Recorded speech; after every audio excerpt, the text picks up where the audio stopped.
All right, hopefully you guys have been enjoying the course so far. So in this next video, I'm going to show you guys exactly how to analyze ads, essentially understanding the metrics and understanding what to look for to see if your ads are doing good or if they're doing bad, and then what to do from there. So we're gonna get into my computer and go over all of that right now. All right, so after you guys start running your ads, you're going to get one of a few things to happen. You're gonna get either really good results, really bad results, or something in the middle. So I'm going to explain the metrics you need to look for when you are running TikTok ads on day one, just to continue to analyze results and see, hey, is this a product that I want to keep running and maybe scale it up, make tons of money, or is this something where I should just trash it and move on and test something else? Because most likely, guys, your first winning product is going to take you a lot of time to get to. You're going to have to go through 10, 20 products maybe before you find a winner. So you need to know what you look for so that way you don't pass up the winner. So what is good? What are good metrics to look for? When you're running this test campaign,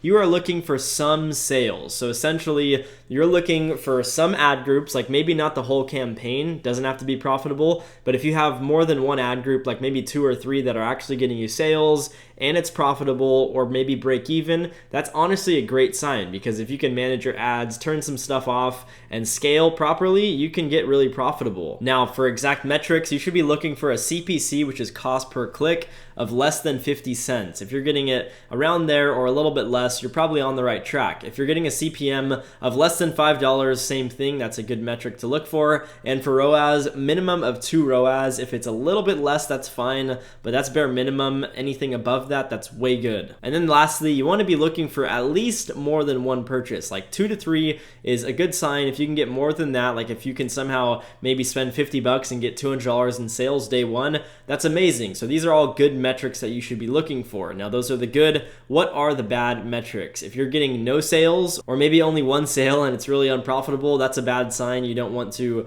continue selling that product unless you're extremely compelled to sell it, and then maybe you let it run for another day. But mostly when I get those metrics, I don't really touch the product anymore. I just trash it and move on. Also, high cost per clicks, anything over 50 cents. Obviously, if it's like 51 cents, that doesn't really fall into the bad category, but if you're at like 70 cents to $1, make proper judgment and probably move on from the product. And then also high CPMs. If it's way over $5, like if you're getting to $8, $10, heck, even $20, if you're getting those CPMs, that's horrible. That means that TikTok is really not valuing your ads and your product, and maybe you should move on. Poor click-through rate. So this essentially means CTR is click-through rate, means how many people are seeing it, and out of these, let's just say 100 people, what percentage are clicking on it. You should be aiming for around a 1%. Anything less than that's kind of bad. And so if you're getting like a 0.3% click-through rate, that's really not good. So this just means the user doesn't really care about your product or ad at all.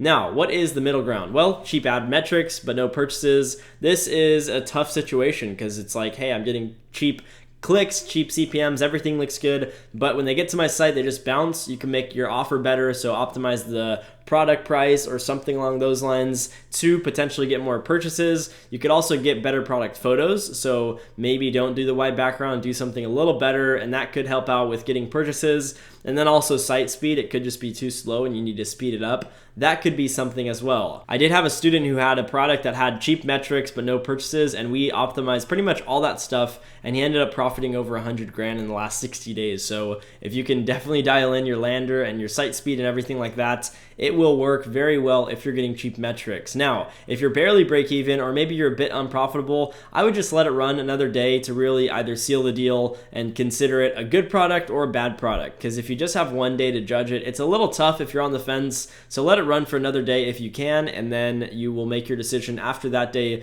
to keep running it or to turn it off. Now, the last one is one extremely profitable ad group, like maybe you're getting a 3 ROAS, but the rest are unprofitable, so 1 out of 5 hit. You should still run that for another day just to make sure it's not a flaw or a fluke day, and just see if the product is actually worth continuing to pursue. But hopefully this video helped you guys out with analyzing your results, seeing if you're on the right track, and if so, what to do from there. So combine this with the testing strategies and the scaling strategies, and you'll be good to go. It may not be on your first product you test that you're going to crush it and get amazing metrics like I mentioned here, but eventually you will, and you'll start to optimize and start to get smarter and better. And so yeah, hopefully this again helped you, and I'll see you guys in the next video.